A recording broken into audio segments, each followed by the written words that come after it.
दिल्लीतला एक विषय सध्या खूप चर्चेत आहे. राघव चड्ढा नावाचे एक खासदार आहेत आपचे. त्यांना त्यांच्याच पक्षाने बोलण्यावरती कंट्रोल केलंय. त्यांचे काही आक्षेप आहेत.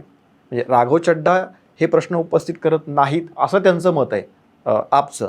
तर याच्यावरती तुम्ही काय म्हणाल? आम आदमी पक्षामध्ये आणि राघव चड्ढाच्या केसमध्ये काय झालंय की ज्या वेळेस आम आदमी पक्षामध्ये थोडंसं चलबिचल झाली, आम आदमी पक्षातील नेत्यांवर कारवाई झाली, आम आदमी पक्षातील नेत्यांना जेलमध्ये नेलं, अरविंद केजरीवाल असेल, त्यांचे मनीष सिसोदिया असतील, त्या संघर्षाच्या काळामध्ये राघव चड्ढा आम आदमी पक्षाच्या बाजूने बोलले नाहीत असं बऱ्याच लोकांचं लंडनमध्ये गेले होते शस्त्रक्रिया. बऱ्याच लोकांचा आक्षेप आहे की तुम्ही पक्षाचे नेते अरविंद केजरीवाल संकटात असताना, मनीष सिसोदिया संकटात असताना, पक्षाचे नेते संकटात असताना तुम्ही पक्षाची बाजू लावून नाही धरली, तुम्ही त्यांच्या वतीने बोलला नाहीत. बरं, त्याच्या आधी ह्या सगळ्या घटनाच्या आधी राघव चड्ढा एक उच्च शिक्षित आहेत, परदेशातून शिकून आलेत, CA का त्यांचं काहीतरी शिक्षण झालेलं आहे, त्यांनी चांगलं प्रॅक्टिस पण केली. पण ह्या जे इंडिया अगेन्स्ट करप्शन ही जे मुवमेंट आहे, ह्या मुवमेंटमध्ये ते अरविंद केजरीवालसोबत जोडले गेले आणि अरविंद केजरीवालाचे विश्वासू झाले. English speaking, Hindi speaking audience सोबत जोडून घेणं, हिंदी स्पीकिंग ऑडियन्सला सांगणं, हे राघव चड्ढाने अतिशय चांगल्या पद्धतीने केलं. म्हणूनच त्यांना राज्यसभेची खासदारकी मिळाली.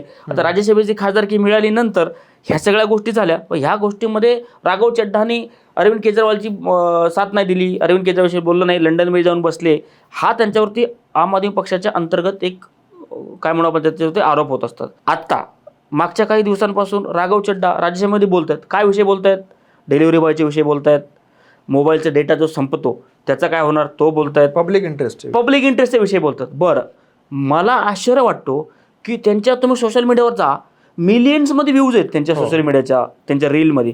त्यांची जे स्पीच, जे ते बोलतात, जे संसदेमध्ये बोलतात, जे सभागृहामध्ये बोलतात, जे बाहेर बोलतात, त्याच्या एक रीलला, एक व्हिडिओला मिलियन्समध्ये व्ह्यूज आहेत, मिलियन्समध्ये लाईक्स आहेत. बरं, साहजिकच आहे की पक्षाचा मेन नेता कोण आहे, कन्व्हेयर कोण आहे त्या ठिकाणी? अरविंद केजरीवाल आहे. आता ते जेलमधून बाहेर आले, पण जेलमधून बाहेर आल्यानंतर त्या सगळ्या लोकांनी आनंदोत्सव साजरा केला. माध्यमामध्ये गेलं की सत्य परेशान हो सकता है, पराजित नाही वगैरे वगैरे त्यांनी सगळं सांगितलं. या सगळ्या मुवमेंटमध्ये राघव चड्ढा कुठेच नव्हते. त्यांना वाटतं की राघव चड्ढा ही आपली वेगळी लाईन ओढत आहेत, पक्षाची लाईन घेत नाहीत, ही त्यांची वेगळी लाईन ओढत आहेत. पण ह्याच्यामधून राघव चड्ढाची लोकप्रियता वाढायला लागली. मग अरविंद केजरीवाल आणि त्याच्या पक्षाच्या सगळ्या लोकांना वाटायला लागलं की आता हा आपल्या पुढं जाईल, हा पक्षाचं ऐकेल नाही, पक्षाचं ऐकणार नाही, त्यामुळे हा वेगळा विचार करेल आणि पुढं चालून आपल्या हातातून निघून जाईल. आता आपल्या हातामध्ये काय?